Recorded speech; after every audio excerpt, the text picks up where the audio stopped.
Coming up on the Payoff. It has been 6 months since we started this podcast, and it has been going pretty well. It's been going really well.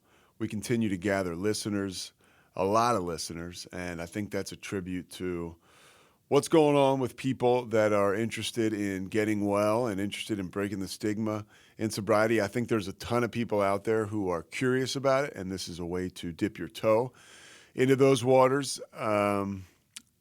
I also, I'm trying to put lipstick on a pig right here. We were canceled on again. So in order to give people something new this week, I'm going to give them something old.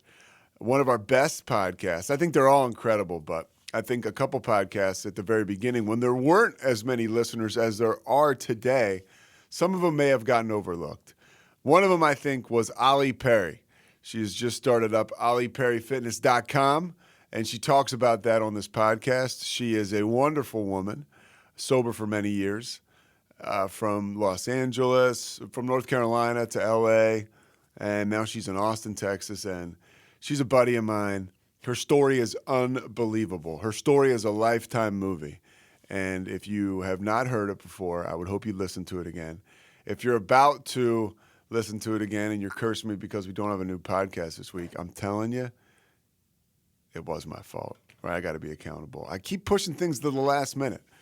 Either way, one guy who takes care of business all day long. Although, when's his album coming out? Let's go. Kevin Sousa. This guy's in Hawaii, by the way, right now. So don't feel bad for him, ever. Kevin Sousa.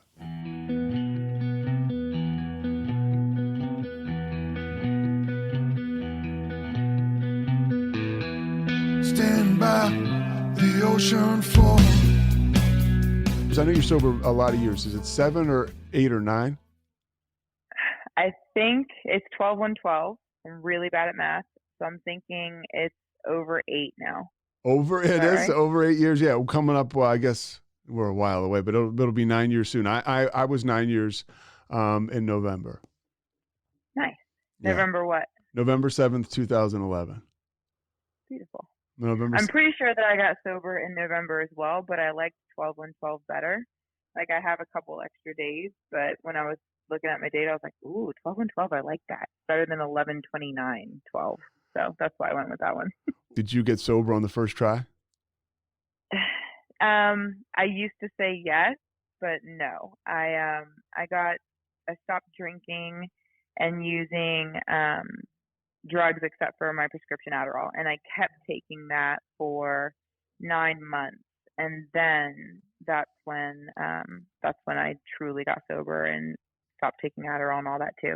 And that was really complicated for me because I was in the middle of a custody battle, and part of the court documentation said that I had to take something for my ADHD medicine. And so being really newly sober and not wanting to be sober, I took that as I have to keep taking Adderall. And at first I only took it. It was weird. I only took it when I was being drug tested so that it would show up on a drug test.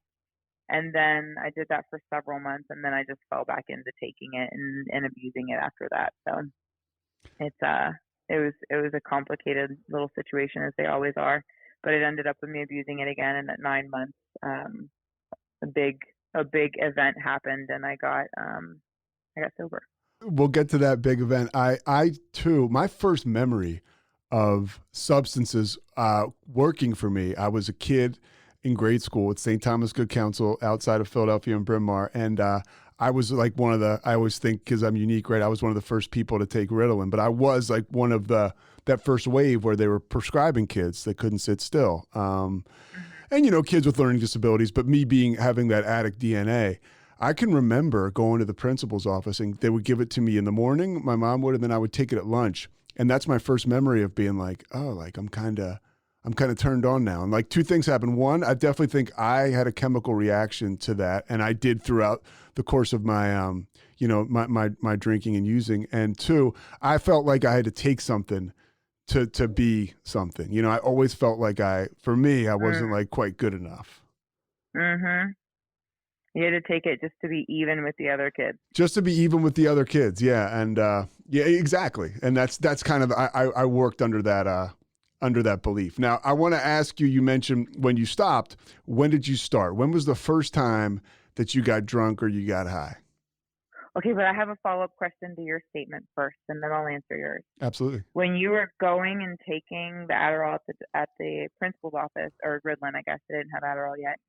Did you find yourself looking forward to it, or were you ashamed of it? I was ashamed of it, but then I can remember there was a point in time where I was embarrassed because I remember a couple girls were like, "You're a spaz," because it was kind of known that I had to go take it at lunch. It was like a small Catholic school, and then there was a point in time where I remember it working. I really can remember it working, and I can remember thinking, not only I'm better on this. So I definitely, and when you're a kid, you can't, you really can't abuse it.